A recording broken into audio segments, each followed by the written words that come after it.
नमस्कार महाराष्ट्र, तुम्हाला पण बँकेमध्ये जॉब पाहिजे आहे का? तर सेंट्रल बँक ऑफ इंडियामध्ये भरती निघाली आहे। जवळपास 4,500 जागांसाठी ही भरती असणार आहे। जर तुम्ही फ्रेशर्स असाल तर यासाठी अप्लाय करू शकणार आहात आणि महत्त्वाचं म्हणजे जर तुम्ही महाराष्ट्रामध्ये राहत असाल तर महाराष्ट्राची लोकल भाषा म्हणजे मराठी भाषा तुम्हाला येत असेल तर तुम्ही यासाठी अप्लाय करू शकणार आहात।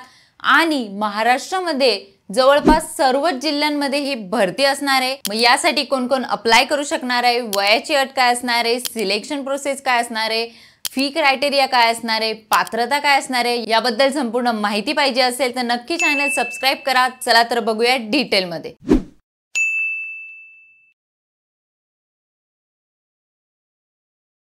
तर तुम्ही इथे बघू शकता सेंट्रल बँक ऑफ इंडियाचं हे करियर पेज आहे। इथे संपूर्ण माहिती दिलेली आहे, पण मी तुम्हाला थोडक्यामध्ये पीडीएफ समजून सांगते। तुम्ही इथे बघू शकता यांची पीडीएफ दिलेली आहे। सेंट्रल बँक ऑफ इंडिया मध्ये एकूण 4,500 जागांसाठी भरती निघाली आहे। अर्ज करण्याची तारीख 7 जून 2025 असणार आहे आणि तुम्ही 23 जून 2025 पर्यंत अर्ज करू शकता आणि 25 जून पर्यंत तुम्ही फी पेमेंट करू शकणार आहात। आता यासाठी वयाची अट काय असणार आहे तर कमीत कमी तुमचं वय 20 वर्ष आणि जास्तीत जास्त तुमचं वय 28 वर्ष पाहिजे। त्यानंतर एज्युकेशन क्वालिफिकेशन काय आहे, a degree in any discipline म्हणजे तुम्ही कोणत्याही शाखेतून डिग्री केलेली असेल आणि recognised university by government of India और इक्विव्हॅलेंट क्वालिफिकेशन तुमचं असेल तर तुम्ही यासाठी अप्लाय करू शकणार आहात।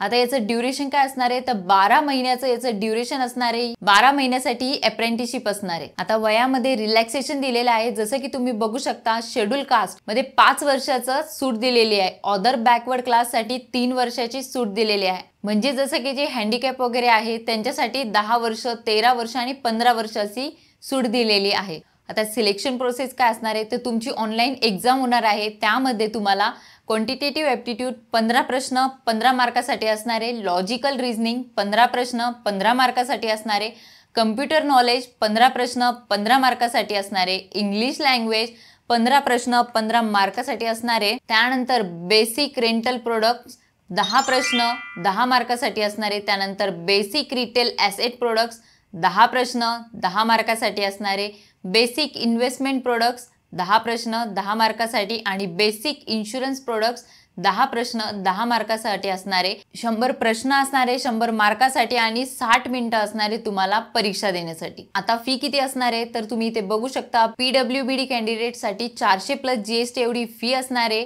नंतर शेड्यूल कास्ट आणि ऑल वुमन कॅन्डिडेट ईडब्ल्यूएस साठी 600 प्लस जीएसटी एवढी इथे फी असणार आहे आणि जे अदर कॅन्डिडेट्स आहेत त्यांच्यासाठी 800 प्लस जीएसटी इथे फी असणार आहे। आता तुम्ही बघू शकता महाराष्ट्रामध्ये 556 जागा आहे। मग तू एससी साठी 58, एसटी साठी 52, ओबीसी साठी 158 इथे सर्व कॅटेगरीनुसार जागा किती आहे ते दिलेलं आहे। त्यानंतर महाराष्ट्रामध्ये कोणकोणत्या जिल्ह्यामध्ये किती जागा आहेत ते तुम्ही इथे बघू शकता। मुंबई, पालघर, रत्नागिरी, सिंधुदुर्ग मध्ये 4 जागा आहेत। त्यानंतर मुंबईमध्ये परत 32 आहे, रायगडमध्ये 15 जागा आहे, ठाणेमध्ये 30 जागा आहे, अकोल्यामध्ये 23 आहे। जवळजवळ सर्व जिल्ह्यांमध्ये इथे भरती निघाली आहे। तुम्ही इथे बघू शकता प्रत्येक राज्याची जी लोकल लँग्वेज ती इथे दिलेली आहे। जसं तुम्ही इथे बघू शकता महाराष्ट्राची जी लोकल लँग्वेज ती मराठी ही तुम्हाला आली पाहिजे। आता यासाठी तुम्हाला अप्लाय कसं करायचं ते पण सांगते। तुम्हाला NATS या पोर्टल वरून अप्लाय करायचं आहे।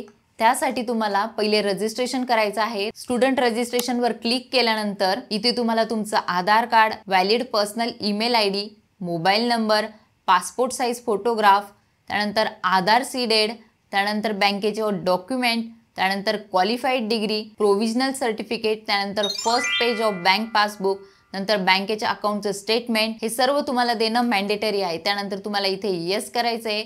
येस केल्यानंतर तुम्हाला इथे असं पेज दिसेल, त्यावर तुमचा मोबाईल नंबर, ईमेल आयडी, नंतर कॅप्चा टाकून तुम्हाला इथे सेंड OTP म्हणायचे। त्यानंतर तो OTP तुम्ही फिलअप केल्यानंतर याचा संपूर्ण फॉर्म तुम्हाला स्क्रीनवर येईल। त्यामध्ये तुम्हाला तुमचं नाव, ॲड्रेस, ईमेल ॲड्रेस जी पण माहिती असेल ती पूर्ण फिल करायची आहे आणि फॉर्म सबमिट करायचा आहे। तर अशा प्रकारे तुम्ही सेंट्रल बँक ऑफ इंडिया मध्ये अप्लाय करू शकणार आहात। जर याबद्दल काही प्रश्न असेल तर नक्की कमेंट करा। जर तुम्ही चॅनलवर नवीन आला असाल तर नक्की सबस्क्राइब करा। चला तर भेटूया पुढच्या व्हिडिओमध्ये।